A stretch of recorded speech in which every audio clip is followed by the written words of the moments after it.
Bueno, José Viacaba fue designado como nuevo subsecretario general de Gobierno. Sin embargo, su nombramiento no estuvo exento de polémica porque se reveló que fue despedido de la Universidad Diego Portales por apropiación indebida de trabajos. Para profundizar en este tema, vamos a conversar justamente con Beatriz Hernández, quien fuera una de las afectadas por este hecho y actual directora de Bachillerato de Ciencias Sociales de la UDP y también panelista habitual de Cable Tierra. Muchas gracias, Beatriz, por estar con nosotros. Gracias a vosotros. Lo primero me gustaría que tú contaras la historia, cómo se gesta esta colaboración entre uno y otro, cuál era el acuerdo según tú y qué es lo que pasa después. Bueno, lo primero que he de decir es que no hay una denuncia por caso de plagio, sino por apropiación indebida, como bien has dicho, que es distinto, pero sí involucra la propiedad intelectual, ¿no? Una propiedad intelectual de un trabajo que yo venía realizando durante 2 años en el marco de la Asociación de Ciencia Política, en la que yo era secretaria ejecutiva, y finalizaba mi periodo como secretaria ejecutiva, iniciaba un nuevo periodo, un nuevo directorio con José Viacaba, y él quiso continuar conmigo esa investigación. Y yo, la verdad, feliz de sumar más personas a una investigación, siempre son bienvenidas, trabajo en equipo. Yo estaba trabajando con mi ayudante, Ignacia Castellón, y en ese momento la verdad es que me venía bien una ayuda. Así que en todo momento el acuerdo fue que íbamos a publicar los 3. Nos reuníamos, teníamos intercambio de correos y finalmente, después de 1 año y medio, me enteré que había publicado, porque me regalaron una revista y ahí estaba la publicación, con mi fuente, con datos que eran míos, con el instrumento también, digamos que son encuestas que yo elaboré y apliqué en distintas universidades. Pero de lo que publica, me gustaría que le contara a la gente de qué trataba este trabajo y además, ¿qué porcentaje dirías tú era del trabajo que ustedes dos habían realizado previamente, sin la intervención de Viacaba? Sí. Mira, este es un trabajo que inició Claudio Fuentes, actual director de la Escuela de Ciencia Política en la UDP, en el 2006, que él publicó. Yo le pedí permiso a Claudio Fuentes para actualizarlo, modernizarlo, en el 2009, que se inició la investigación, y en el 2010, hablando con Viacaba, entre el 2010 y el 2011, lo trabajamos juntos, y cuando fue publicado, por eso no es un caso de plagio, fue publicado de una manera que es muy parecido, pero no es exactamente la misma obra, ¿no? Pero usa todos mis datos, las fuentes que yo les di, entonces hay párrafos que son muy parecidos. Es una inspiración en la que se apropia de ideas, pero la ley no te dice que sea ilegal apropiarte de ideas. 2 personas pueden tener la misma idea y usar las mismas fuentes y tener una obra parecida. La denuncia se lleva a la Universidad Diego Portales, que finalmente decide desvincular a esta persona nombrada como subsecretario general de Gobierno. Cuando usted se da cuenta de esa situación, ¿se contacta con Viacaba, le pide explicaciones, le da a él alguna explicación de lo que había ocurrido? No, él me envió un correo personal con las explicaciones de que había sido un malentendido. Entonces, claro, yo no entiendo como un malentendido un compromiso en el que hay una publicación, en la que él no me avisa de que se ha publicado y por tanto hay una intencionalidad para publicar solo. Y luego, durante la investigación en la UDP, ¿cuál fue la conducta de la secretaria? Cuando yo lo denuncié, hay un reglamento interno en la UDP para sancionar conductas, digamos, que vician el comportamiento de los académicos, hay un reglamento de académicos, y él tiene una sanción que se llama disciplinar.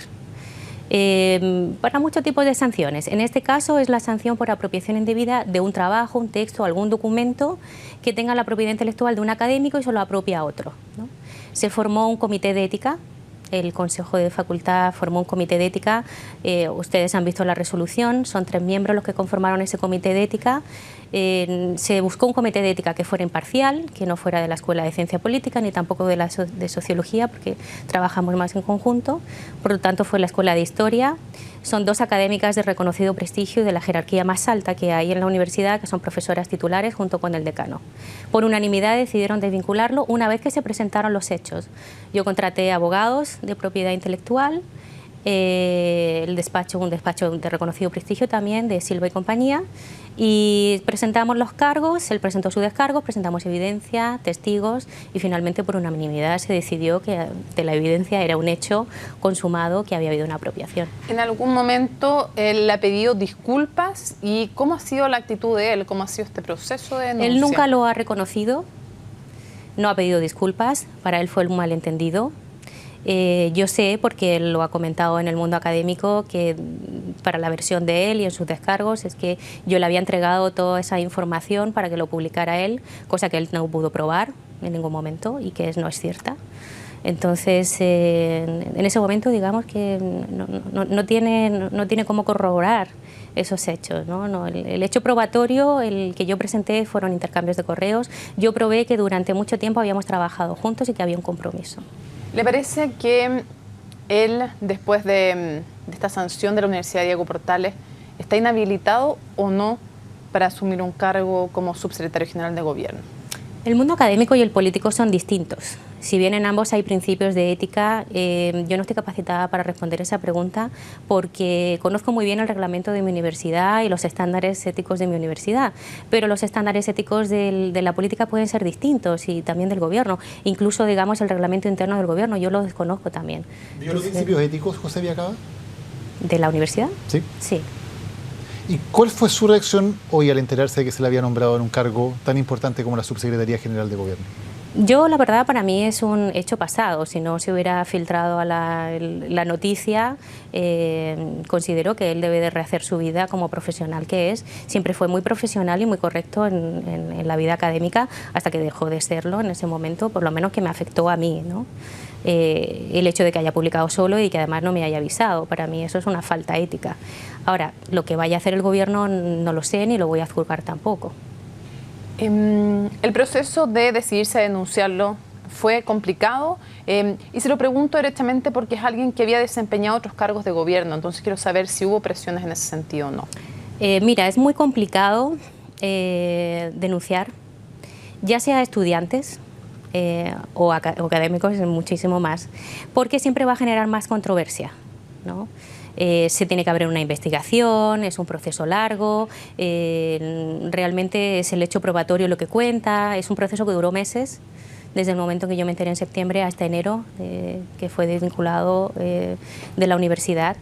Y sí, en ese momento claro que crea, digamos, divisiones, porque la gente desconoce, no sabe muy bien qué está pasando, no tiene toda la información y puede creer a una persona o a otra, ¿no? Pero los hechos están ahí, esa es la evidencia y hay una resolución que me da, digamos, la razón a mí, ¿no? ¿Pero desde el mundo político hubo presiones? Desde el mundo político, no. Es verdad que él ha ocupado cargos políticos importantes, ni lo ha habido antes ni lo ha habido ahora. Digamos que las divisiones se generan más en el entorno académico, ¿no? Estudiantes, profesores. Beatriz, muchísimas gracias por habernos acompañado en CNN Prime. Que tenga muy buenas noches. Gracias.